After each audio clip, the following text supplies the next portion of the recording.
Atomic physics कहता है कि एटम जो है आपका मैटर का सबसे स्मॉलेस्ट कण है या पार्टिकल है जो आपके केमिकल रिएक्शन में भागीदार निभाता है। ठीक है। Atoms of the same element are similar in mass, size and characteristics. मतलब कि एक ही एलिमेंट के जो एटम होते हैं उनका जो मास होता है, आकार होता है, और जो उनकी विशेषताएं होती हैं वो बिल्कुल सेम होती हैं। ठीक है। उसके बाद atom consist of 3 fundamental particles. Atom जो है उनका 3 फंडामेंटल पार्टिकल होता है। पहला है इलेक्ट्रॉन, दूसरा है प्रोटॉन और तीसरा आपका न्यूट्रॉन। ठीक है। आपका जो प्रोटॉन और न्यूट्रॉन होता है, जो आपका प्रोटॉन और न्यूट्रॉन जो होता है वो आपका कहाँ पाया जाता है, तो आपका पाया जाता है सेंट्रल कोर में, और जिसको आप न्यूक्लियस कह सकते हैं। ठीक है।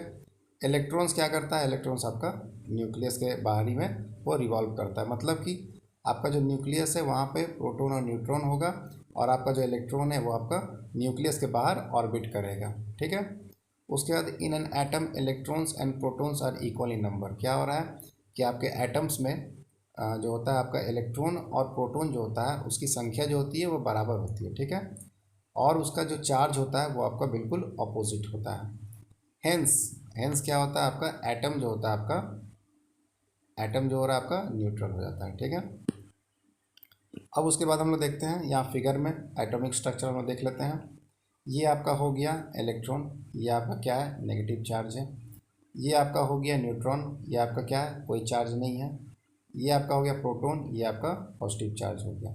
और ये जो है आपका, इसको बोलते हैं न्यूक्लियस, और ये टोटल फिगर को हम लोग बोलते हैं एटम। ठीक है। अब क्या हो रहा है, ये नेगेटिव चार्ज, ये जो इलेक्ट्रॉन जो है ये आपका क्या कर रहा है, ये आपका रिवॉल्व कर रहा है चारों तरफ। ठीक है। आपका न्यूक्लियस के चारों तरफ ये ऑर्बिट कर रहा है। और ये जो प्रोटॉन है और ये जो न्यूट्रॉन है दोनों आपका न्यूक्लियस के अंदर है, और जिसको हम लोग न्यूक्लियस कहते हैं। ठीक है। चलिए आगे हम लोग प्रोसीड करते हैं। अब क्या है, पॉजिट्रॉन। कुछ हम लोग देख लेते हैं कि यहाँ पर दिया हुआ है कि proton was discovered by Goldstein and named by Rutherford. जो आपका प्रोटॉन है वो आपका डिस्कवर किसने किया था, तो गोल्डस्टीन ने किया था, और इसका नामकरण किसने किया था, तो रदरफोर्ड ने किया था। ठीक है। अब उसके बाद देखते हैं हम लोग टिल टुडे, अभी तक क्या हुआ है कि several subatomic particles have been discovered, some important of them are as follows. बहुत सारे आपके सब एटॉमिक पार्टिकल्स जो है अभी तक डिस्कवर किए जा चुके हैं। कुछ हम लोग आगे देखते हैं। चलिए यहाँ पे है, पहला जो दिया हुआ है वो आपका है पॉजिट्रॉन। इसका जो मास है 9.1 इंटू 10⁻³ kg है, और आपका चार्ज है +1.6 इंटू 10⁻19। और इसके डिस्कवरर कौन थे, तो एंडरसन। और ये एक तरह का आपका एंटी पार्टिकल है आपका इलेक्ट्रॉन का। ठीक है। नेक्स्ट है आपका न्यूट्रिनो।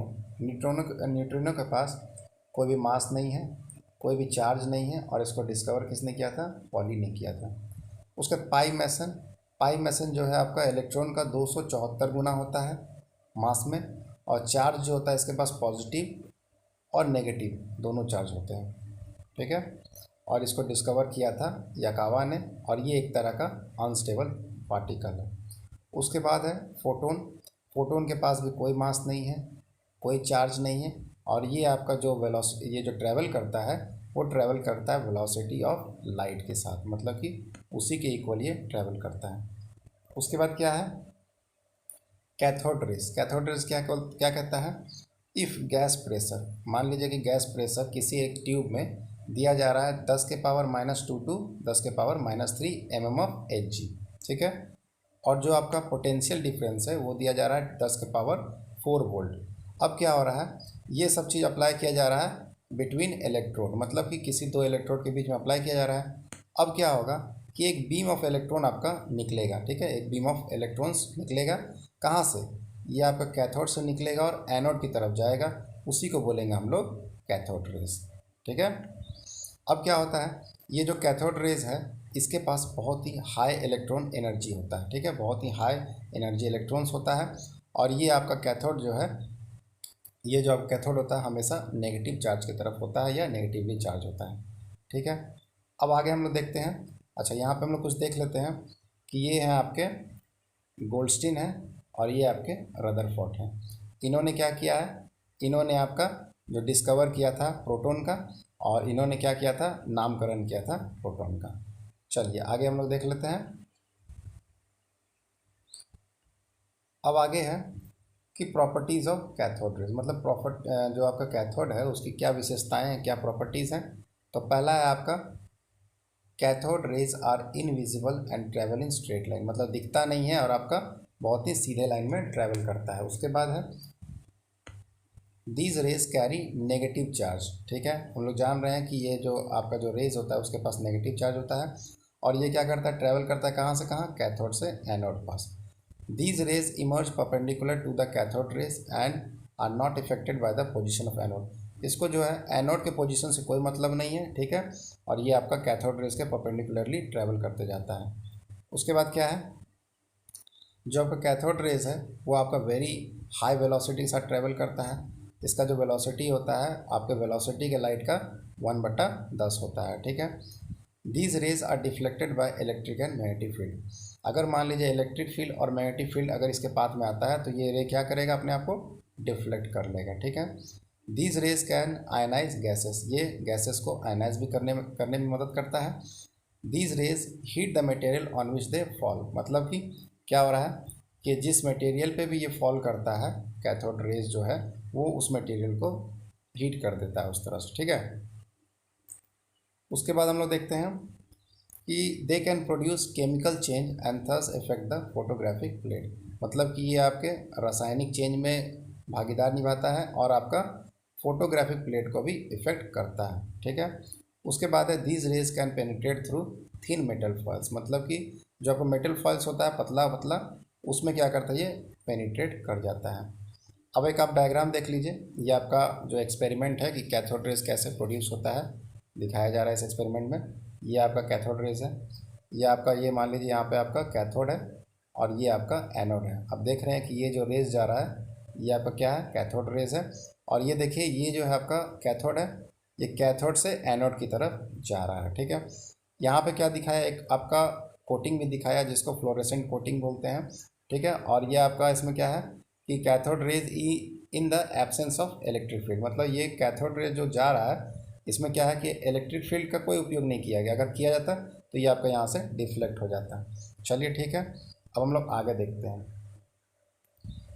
अब और पॉइंट है, 10वां पॉइंट नंबर कहता है the sources of EMF, the sources of EMF used in the production of cathode rays is called induction coil, मतलब कि जो आपका ईएमएफ अब जो आपका यूज़ हो रहा है वो कैसे प्रोड्यूस होता है, तो आपका इंडक्शन कॉइल के माध्यम से प्रोड्यूस होता है।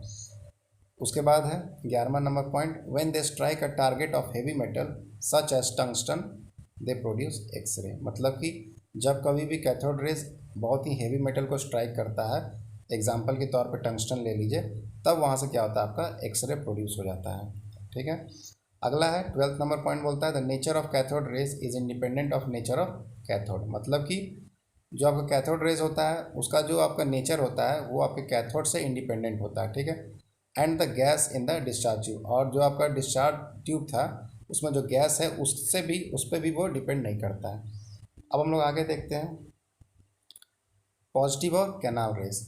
If perforated cathode is used in a discharge tube it is observed that a new type of rays are produced from anode moving towards the cathode and passed through the holes of the cathode, मतलब कि एक नया तरह का जो आपका raise develop कर रहा है, किस जगह से, तो आपका एनोड से वो मूव कर रहा है कैथोड की तरह, ठीक है, तो उसको आप लोग कैनाल रेज या पॉजिटिव रेज कहेंगे, ठीक है।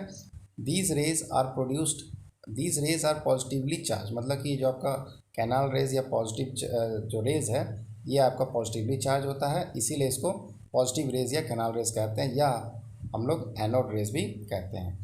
These rays were discovered by Goldstein, ये आपका किन के द्वारा डिस्कवर किया था ये रेज को, तो ये गोल्डस्टीन महोदय के द्वारा डिस्कवर किया गया था। अगला देखते हैं हम लोग properties of canal raise. Canal raise का कुछ हम लोग प्रॉपर्टीज़ देख लेते हैं क्या है। तो the positive raise consist of positively charge particles, इसके पास क्या है, पॉजिटिवली चार्ज पार्टिकल्स है। दूसरा चीज़ क्या है, ये आपके स्ट्रेट लाइन में क्या बोलते हैं, ट्रैवल करता है। These rays can exert pressure and thus possesses kinetic energy, ये जो रे है इसके पास आपका प्रेशर भी है, मतलब एग्जर्ट करता है, और इसी कारण से इनके पास काइनेटिक एनर्जी भी रहता है। ठीक है, उसके बाद क्या है, these rays are deflected by electric and magnetic field. Same है, ये आपका इलेक्ट्रिक और मैग्नेटिक फील्ड के होने से ये जो रेज है आपका डिफ्लेक्ट हो जाता है। ठीक है, these rays are capable of producing physical and chemical change. अब कैथोड रेज जो था आपका वो खाली केमिकल चेंज प्रोड्यूस कर रहा था, ये आपका फिजिकल चेंज भी प्रोड्यूस कर सकता है। And these rays can produce ionisation in gases. यह भी पॉइंट आपका जो है वो सेम है, क्या गैसेस को आयनाइज करने में ये मदद करता है। उसके बाद हम लोग देखते हैं रेडियो एक्टिविटी क्या है। ठीक है, तो radio activity is the sending out of harmful radiations और particles caused when atomic nuclei breaks spontaneously. मतलब कि रेडियो एक्टिविटी का मतलब है कि कुछ हार्मफुल रेडिएशन आपका निकलता है जब कोई एक एटॉमिक न्यूक्लिया जब टूटता है तो आपका बाहर क्या निकलता है, आपका रेडिएशंस निकलता है। ठीक है, radioactivity was discovered by Henri Becquerel for which he received the Nobel prize of physics jointly with madam Curie and Pierre Curie. मतलब कि जो रेडियो एक्टिविटी था ये किनके द्वारा डिस्कवर किया गया था, तो हेनरी बेकरेल के द्वारा। उसके बाद उनको नोबेल प्राइज़ भी दिया गया था फिजिक्स के लिए, और किन लोगों के साथ दिया गया था, तो मैडम क्यूरी और पेरी क्यूरी के साथ। ठीक है, उसके बाद द न्यूक्लियस हैविंग प्रोटॉन्स 83 और मोर आर अनस्टेबल। मतलब बता रहा है कि जो न्यूक्लियस के पास जो आपका प्रोटॉन होगा, अगर 83 प्रोटॉन होता है तो वो एक तरह से अनस्टेबल हो जाएगा। उसके बाद क्या है, दे emit alpha beta and gamma particles and become stable. अब उसको स्टेबल कैसे किया जाएगा, तो वो क्या करेंगे, अल्फ़ा बीटा और गामा पार्टिकल्स को वो अपना मतलब कि निकालेंगे, एमिट करेंगे, और उसके बाद फिर वो स्टेबल हो जाएंगे।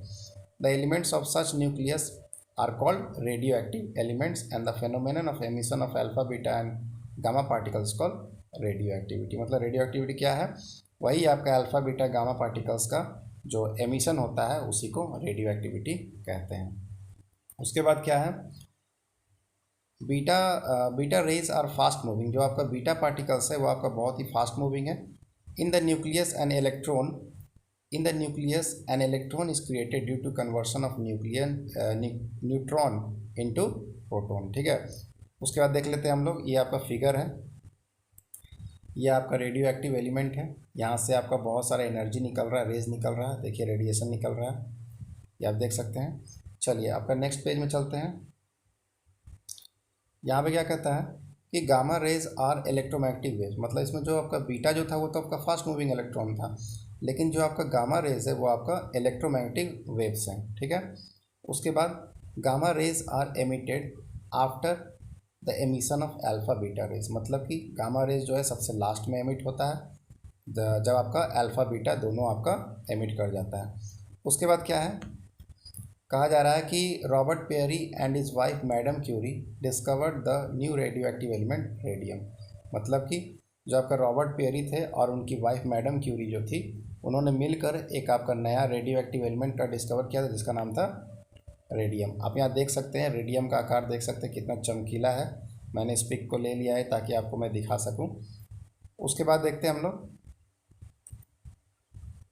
The rays emitted by radioactivity were first recognised by Rutherford. जो आपका जो रेज निकल रहा है रेडियो एक्टिविटी से, उसको पहली बार किसने देखा था या किसने रिकॉग्नाइज किया था, तो वो थे आपका रदरफोर्ड महोदय।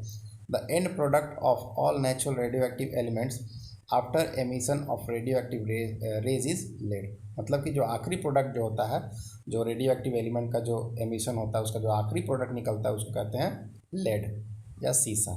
ठीक है, उसके बाद हम लोग देख लेते हैं difference between stable and unstable nucleus. ठीक है, तो पहला है कि जो स्टेबल न्यूक्लियस होता है उसके पास आपका लो एटॉमिक नंबर होगा, लो मास नंबर होगा, और न्यूक्लियस भी आपका छोटा होगा, और n/p=1 होगा।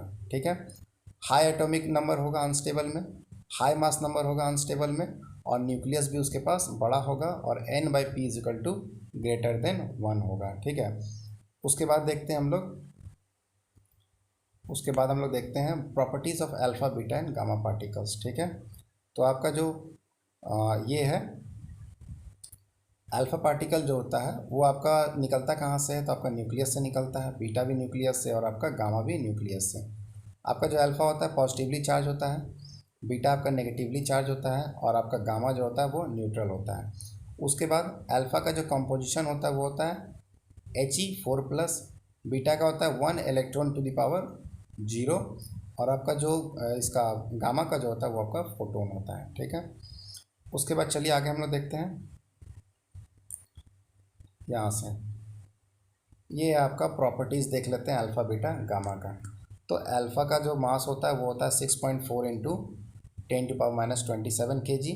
बीटा का होता है आपका 9.1 इंटू 10⁻31 kg और आपका जो गामा का होता है आपका 0 होता है। उसके बाद आपका जो अल्फ़ा होता है उसका जो चार्ज होता है +2e होता है, बीटा का -e होता है और आपका गामा का 0 होता है। उसके बाद जो आपका अल्फ़ा पार्टिकल होता है वो आपका फोटोग्राफिक प्लेट को इफ़ेक्ट करता है, बीटा पार्टिकल भी इफ़ेक्ट करता है और आपका गामा पार्टिकल भी इफ़ेक्ट करता है। अब देख लेते हैं effect of electric and magnetic field क्या होता है। तो जब इलेक्ट्रिक या मैग्नेटिक फील्ड होता है तो अल्फ़ा पार्टिकल डिफ्लेक्ट हो जाता है, बीटा पार्टिकल भी डिफ्लेक्ट हो जाता है और गामा पार्टिकल पे कोई भी इफेक्ट नहीं पड़ता है। ठीक है, पेनिट्रेटिंग पावर देख लेते हैं। तो अल्फ़ा का मिनिमम होता है, आपका बीटा का दोनों मतलब कि अल्फ़ा ज़्यादा और बीटा से गामा से कम होता है और आपका गामा का बहुत ही ज़्यादा होता है। आयनाइजिंग पावर देखा जाए तो आपका अल्फ़ा का कितना होता है, मैक्सिमम होता है। बीटा का क्या होता है आपका अल्फ़ा से कम और गामा से ज़्यादा होता है और आपका गामा का कितना होता है, आयनाइजिंग पावर सबसे कम मिनिमम होता है। अब वेलोसिटी देख लेते हैं। तो अल्फ़ा का होता है 1.4 इंटू 10⁻7 मीटर पर सेकेंड टू 2.2 इंटू 10⁻7 मीटर पर सेकेंड और आपका बीटा का जो आपका वेलोसिटी होता है 1% to 99% of velocity of light, मतलब कि जो आपका लाइट का वेलोसिटी है उसके 1 से 99% तक होता है। उसके बाद आपका जो गामा का है वो आपका वेलोसिटी ऑफ लाइट के बराबर होता है। उसके बाद हम लोग देखते हैं with the emission and alpha electron, अगर अल्फा पार्टिकल अगर एमिशन हो रहा है तो एटॉमिक नंबर क्या हो जाएगा आपका 2 इंक्रीज़ कर जाएगा और मास नंबर क्या हो जाएगा आपका 4 डिक्रीज़ कर जाएगा। मतलब समझ रहे हैं कि जब आपका अल्फा पार्टिकल एमिट होता है तो एटॉमिक नंबर तो 2 डिक्रीज़ कर जाएगा और मास नंबर भी क्या होगा 4 से डिक्रीज़ कर जाएगा। ठीक है, उसके बाद क्या है, जब बीटा पार्टिकल जब आपका एमिट होता है तो एटॉमिक नंबर क्या हो जाएगा, इंक्रीज़ कर जाएगा 1 से और आपका मास नंबर पे कोई इफेक्ट नहीं पड़ेगा।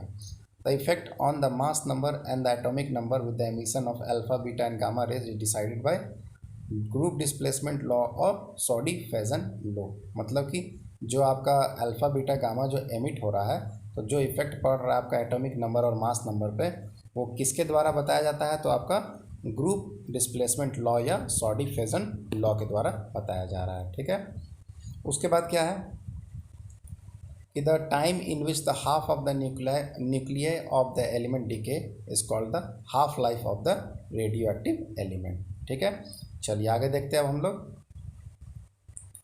आगे है आपका कि the time in which the half nuclei of the element is decayed is known as the half life of the radioactive substance. देख लिया हम लोगों ने। अब क्लाउड चैम्बर क्या होता है, तो cloud chamber is use to detect the presence and the kinetic energy of radioactive particle. मतलब कि एक चैम्बर है, ये आपका डिटेक्ट करता है किसका, रेडियो एक्टिव पार्टिकल के काइनेटिक एनर्जी का। It was discovered bye CRT Wilson. ये आपके साइंटिस्ट थे CRT विल्सन, इनके द्वारा आपका ये डिस्कवर किया गया था।